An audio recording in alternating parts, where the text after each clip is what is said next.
Welcome to We Don't Have Cookies with your host, Jason Marshall.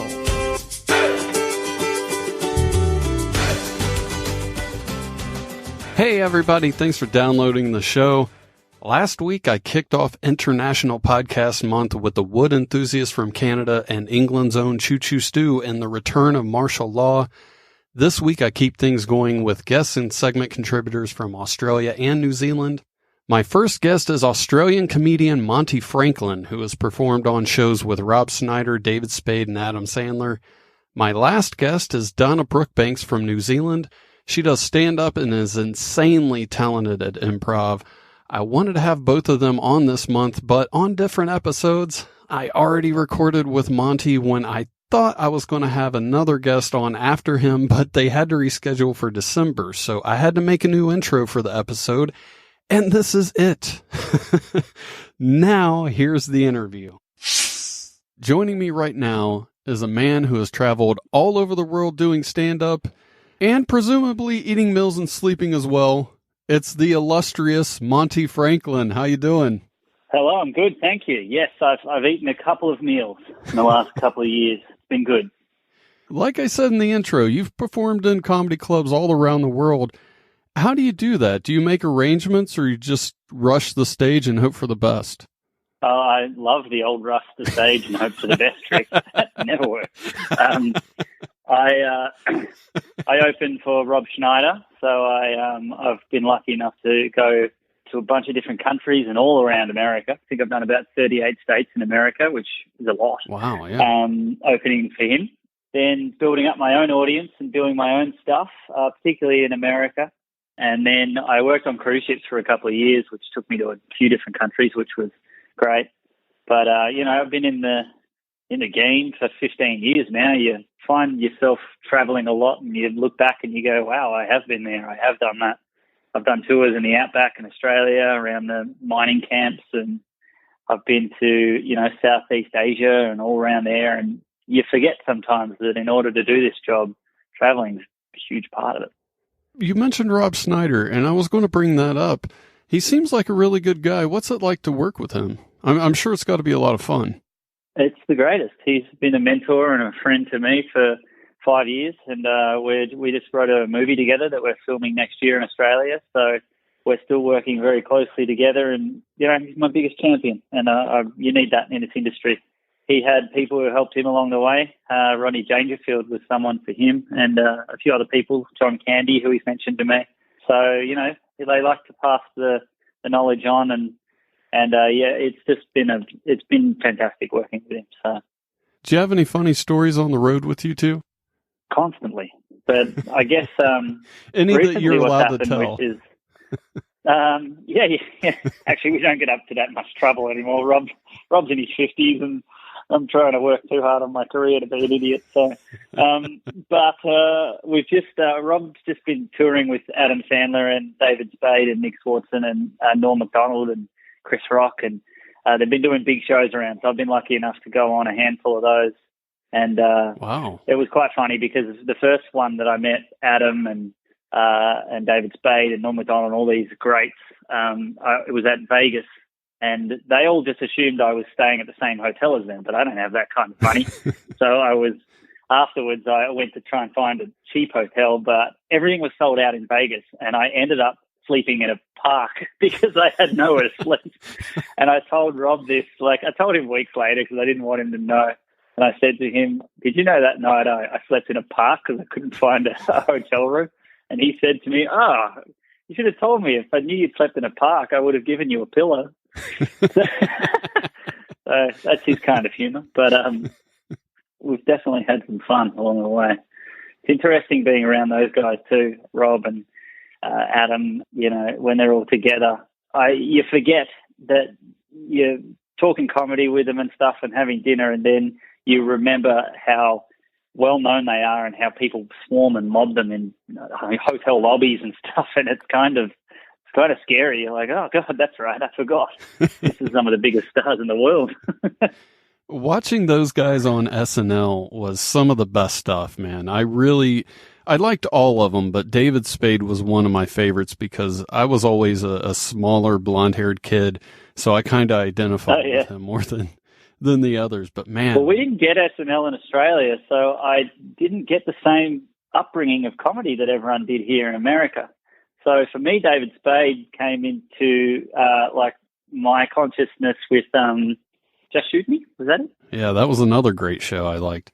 That was fantastic. And obviously I loved Happy Gilmore and Billy Madison when they came out. And then when Rob brought out Juice Bigelow and The Hot Chick and, all these guys, they kind of shaped the way that I saw comedy. And then being lucky enough to even sit in the same room with them, let alone, I like to call them friends. You'll have to ask them if they think they're friends with me or not. But it's pretty crazy. I'm really enjoying the last couple of years. It's been fantastic. I'll make you a deal. If you can book them for the show, I'll ask them. I'll tell you what, I'll make you a deal. If I can book them for the show. Yeah, you won't. I don't know. I don't know if I can get that ball with those guys. Well, speaking of legends in comedy, your name is up on the wall at the Comedy Store with names like Steve Martin and Eddie Murphy. How did you find out that your name was going up, and what was it like to see your name on that wall? Well, I remember there was the old booker at the Comedy Store's name was Tommy. I'd been going to the store for a couple of years, maybe even 3 years. You really have to put the time in there and be there in order to get accepted by the sort of group of people at the Comedy Store, by the comedians, by the bookers, by everyone. And so I was there and doing my time and doing my apprenticeship, so to speak. And Tommy rang me up and said, "You're going to be the first name on the wall this year," which was, I think it was like 3 years ago now. I just remember thinking I was the first Australian going on the wall and being very proud of that fact. And then, they do like a sort of a ceremony thing and they do a big night of it. So it was really cool. It was a big moment for me. Yeah, I can only imagine what that would be like. As you said, just the pride of being the first from your country to be up there, but just seeing all the other names that you're up there with, it has to be surreal. It's strange because then I read the book, I'm Dying Up Here. They've made a TV show about it now. Then I really got the history of the Comedy Store and how much it meant to a lot of people, how much it still means to people, and sort of the gravitas of that place. I know a lot of places will say they're world famous or whatever, but that place really is. And it's had such a history and just the names and the people that I've got to stand on that stage that have also used that stage. It blows my mind. And especially coming all the way from Australia, that's it's nice to have that on my resume. It makes me feel quite proud. And I don't know, I think I'm still the only Australian on there. I don't think Jim Jeffries has been put on there yet, but he might be. I'm not sure. I'll have to look into that. Well, I'll just pretend I'm the only Australian. I'm sure you got a million stories, but what is one of the funniest things that's happened to you on stage? Well, I don't know if it's the funniest, but when I was in Australia on the Gold Coast, which is in Queensland, there was a girl who was heckling me, and she just kept going, and I went back and said something at her, and her husband just stood up and walked straight on the stage and took a huge swing at me. Whoa. Like, tried to punch me. And he was a bit drunk and he kind of missed, and it was kind of funny, but it was also kind of terrifying because I thought, everyone's looking at me and I can't back down. I have to stand here and take a punch. So he took a swing and missed, and then the security grabbed him and dragged him out. And he was yelling at me as he was being dragged out, "I'll find you. I'll be waiting in the parking lot for you." I was like, oh my God, what happened? You should have let him hit you. Look how well it worked for Jim Jeffries. Yeah, I don't think anyone was videotaping, so okay. I thought this was a wasted chance. Yeah, I would have ducked too if no one's filming you. I don't think I had to duck. I think he kind of missed. He was pretty drunk. He started swinging before he was even close. That's great. Yeah, like he swung from 10 feet away and kind of stumbled, and I went, "Oh, this is an unfair fight."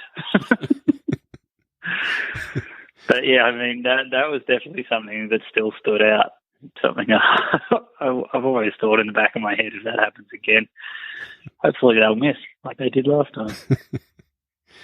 You've been on television a lot in Australia and in the U.S. Is transitioning into acting full-time something that you would like to do, or do you think you'll always, no matter how much you get into acting, still be doing stand-up?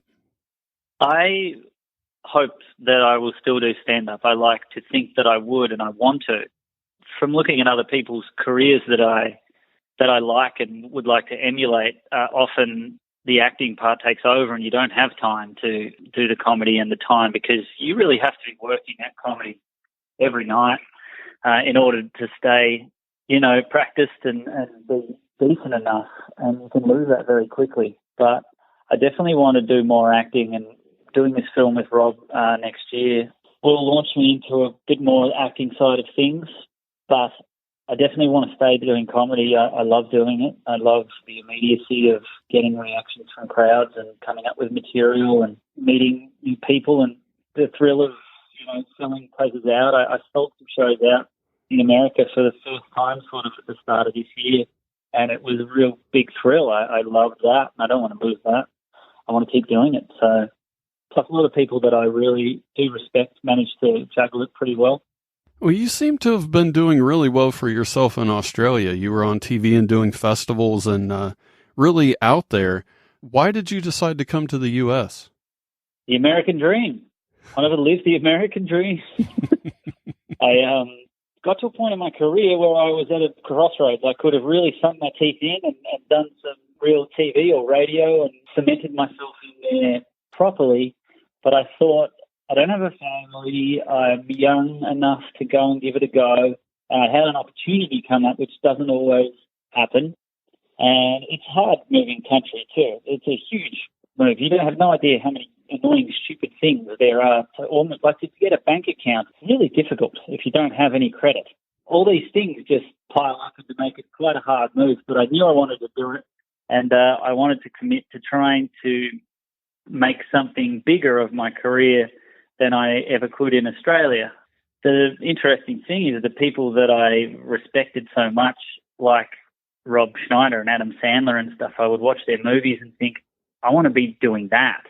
And now to be amongst them and sitting with them is kind of testament to a leap of faith that I took a few years ago and took all the safety nets of Australia that I had and threw them to one side and came here, sort of started again. And I feel quite good in the position that I am in my career and what's coming forth fairly soon for me as well, which is exciting. I have my own theory of why you're in the U.S., and some might say this is the gotcha portion of the interview, but in addition to doing stand-up, you also surf, and you're a good-looking guy. You have been described as looking like Ryan Gosling, and you've been on TV in Australia and the U.S., like I've said before. So I'm assuming the only reason you moved to the U.S. is because you had sex with everybody in Australia and you're just here to do the same. So I brought you on the podcast today to ask you to please stay away from my wife. Yes, I had sex with everyone in Australia. Guys, girls, kangaroos, everyone. And I thought, there's nothing left. So I came here and I just started with the Outback Steakhouse because I knew that I could sort of assimilate quickly. And then I'm just going to branch out from there. But I'll stay away from your wife. I appreciate that. Well, Monty, I want to thank you for being on the show. Is there anything you'd like to promote before you go, social media accounts or anything like that? Yeah, I've got a new comedy album it'll be released on the 7th of September. It's called Something Will Happen. And I filmed it here in Los Angeles. So if anyone wants to see my comedy and hear it, you can download it on iTunes and such, or you can find me on social media just at Monty Franklin, and I'm sure there'll be links around and you can check that out. The pace of life is getting faster. Every day I turn around, it's past. I don't know what to do. I get myself in quite a stew. Nothing seems the same as it once was. I'm feeling out of place, and it's because I can't keep up. I can't keep up. My friends don't call me anymore. They never knock upon my door. They text me, it's terrific, but they write in hieroglyphics, and I reckon I could bake a shepherd's pie. In in half the time it takes me to reply. I can't keep up. I can't keep up. They laugh at me and tell me that the internet is where it's at. They blog it and they tweet it. They get spam, I suppose they eat it. They say I need a Bebo book in space, in case someone should Google on my face. I don't know.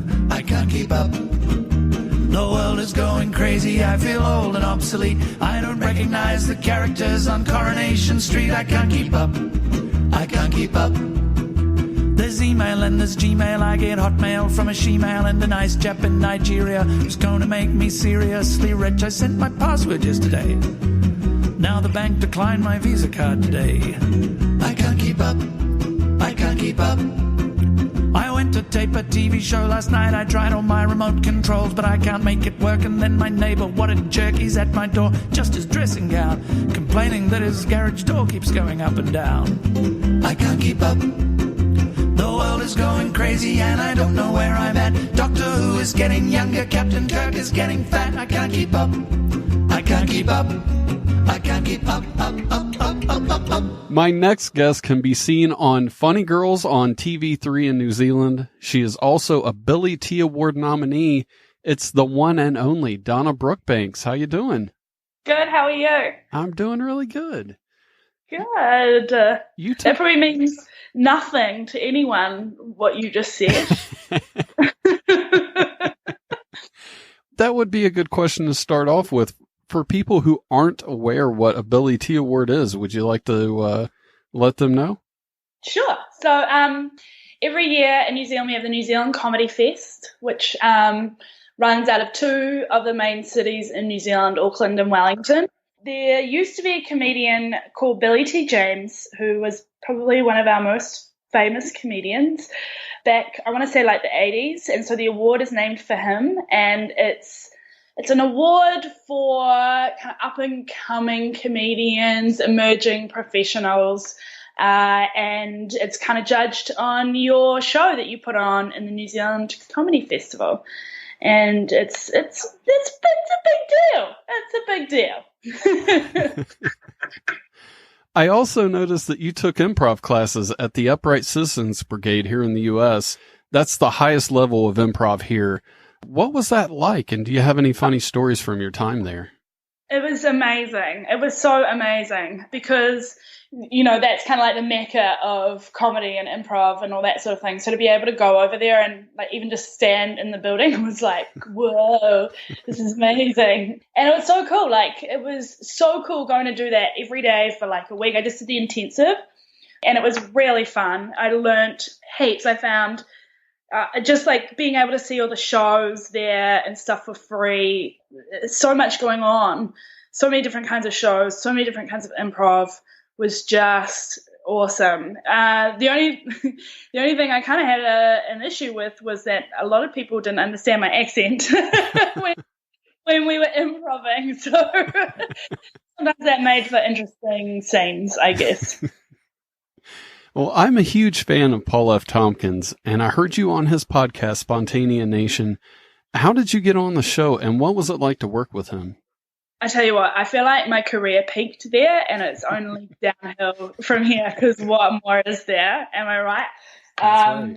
So I got on that show because two of my good friends, Tim Batt and Guy Montgomery, they do a podcast called The Worst Idea of All Time, where they watch the same movie every week for a year and then do a podcast about it. So the first year they did Grown Ups 2. Mm-hmm. And it just went nuts. Like, it went nuts. These two guys from New Zealand, this podcast has just gone insane over the world. And so I don't know how they met Paul F. Tompkins, but Tim he introduced me to him and Ben Acker. And Paul was like, oh, do you want to be on my show? And I was like, what? Like, do you need to like audition me or like interview me? I might be shit. Like, oh, sorry, I don't know if I can swear. I might be awful. I might be awful. You don't know. But he was so amazing. He was so lovely and welcoming. I was so nervous. And I was like, Donna, okay, you gotta bring your game. Like, you're playing with the big boys here. But it was just the funnest time I've had doing improv, I reckon. I can only imagine, because I have been a fan of that guy. God, I don't even know how long, at least 10 years. He's done so many podcasts, and he's such a great improv person that I can only imagine what it would be like to be you and to just be playing around on the podcast. It's got to be awesome. It's so good. I saw him do, I think it was either the night before or a couple of nights before, I saw him do some improv at IO West. And as soon as they started, I was like, oh no, Donna, you're way out of your league. What the hell have you gotten yourself into? But it was so dreamy. And also the way that they do that podcast, you know, with the interviewing someone awesome was wicked as well. Just learning something about someone that you normally wouldn't really interact with was really cool. You also had a TV pilot recently air in a TV competition. Do you know how that competition is going right now? Oh, yeah. So it hasn't aired just yet. It airs in like 2 weeks. And basically one of the networks here gave a bunch of people who'd pitched pilot ideas to them some money to go off and make a pilot. And so over a week, they're screening a pilot a night. And then I think the public gets a say in which one they want to see go further, like see the whole series. Our one is based on like the sidelines of a kid's soccer game and all the parents that you get on the sidelines of, you know, our football game, I suppose you'd call it. And I play a South African Christian mum, like a real soccer mum, you know what I mean? And it was so much fun. So fingers crossed that goes ahead and gets made, because it's a fun little thing. Yeah, good luck. It sounds like there could be a lot you could do with that show. Yeah, yeah, thank you. Yeah. In your Twitter profile, you describe yourself as a cat lady, and you also had a show called Cat Lady in Waiting. I think we should start our own podcast called the Kitty Cat Cast, and we can tell stories about our cat. Oh my gosh, I love it. So you have a cat? Oh yeah. Yeah. Yeah. His name is Mr. Kitty. Oh, that is so I love that. That is so cute. My cat is Cat Stevens, but I call her Stevie for short. She's 5, coming up 5 years old, and is just the light of my life. Have you taught your cat any tricks? We used to be able to play kind of like fetch, you know, where I'd throw a ball of paper down the hallway and she would run after it and get it for me and bring it back. She's got lazy, I think. She just like flops down on the ground and lies there and looks at me waiting for me to get it. Nah, she's a bit hopeless. Yeah. I had an old cat, my family cat. Her name was Flo. I used to be able to say to her, give us a kiss, and she'd lick my nose, which is kind of gross, but I thought it was pretty awesome. Nobody can see this, but I wore my best cat shirt in honor of you, just in case we did video. Oh, I love that. I love that so much. You're one of the founders of Snort. I've looked at the cast on the website, and it looks very well put together. Can you tell the listeners more about that? Yeah, totally. So Snort has just celebrated its 5th birthday, which is insane considering we started it with the idea of maybe doing it once a week for a month. And now 5 years later, we're like, wow, this is the longest month in the world. But yeah, it's made up of some of the best comedians in New Zealand, I have to say. I'm so lucky to work with these guys. It's kind of a similar format to Ask Cat. Do you know Ask Cat? Yeah. By UCB? Yeah, so we get in like monologists and do scenes based on that, and it's just insane. Like, people just keep coming to it. At this little theatre in town called The Basement, and I'm like, where do you guys come from? Like, New Zealand's not that big. How is it still possible that people are coming to the show? That's pretty awesome. It's real fun. What's one of your funniest moments on stage? I'm hopeless on stage, honestly. Like, I corpse constantly. And sometimes I'll be like standing in the wings, like on the side waiting to go on. And then I suddenly realize I'm not even like listening or watching as an improviser. I'm just laughing really hard at my friends. And then I'll laugh in the scenes. I'm so bad at it. There's been so many great moments. One time in Melbourne, we had a monologist do a monologue entirely in Spanish, and none of us knew Spanish. So we were like, well, I guess we just roll with this one. It's been really fun. Yeah, I don't even know one specific moment. It's just so stupid. Well, I want to thank you for being on the show today. Is there anything you'd like to plug before you go? Look, I'm not sure that anyone, I'm sure you're mainly an American audience, but watch the pilot if you're in New Zealand. Sidelines, woo! Yeah. I'm going to play a BS fact by Beej, and I'll be back. This is Goff from BeerNutsProductions.com, and you're listening to We Don't Have Cookies. G'day, Beej here from the BS Pod, and also newpodworldorder.com. Did you know a cod is a type of fish, but a battlefield isn't? Shit you not. Although, I wonder if you did have a fish named Battlefield. Like, you can call it Battlefield and then it's a fish. You never know. Want to contact the show? Send an email to jason@wedon'thavecookies.com or call 929-266-9342 and leave a voicemail. I would love to hear from you, so make sure you send an email or leave a voicemail. Also, I would really appreciate it if you went to wedon'thavecookies.com and clicked on the Get Involved tab. You can see all the ways that you can help the podcast that are completely free and take less than 2 minutes. There may not be a show next week. I have a lot going on, but we'll see. There are still a lot of people I would like to have on the podcast this month. I want to thank Donna Brookbanks for being on the show today, and I want to thank Monty Franklin for agreeing not to have sex with my wife. That's it for this episode. I'll talk to you soon.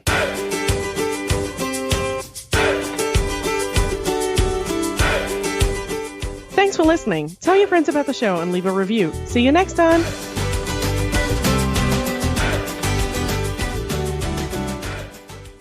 I had sex with everyone in Australia.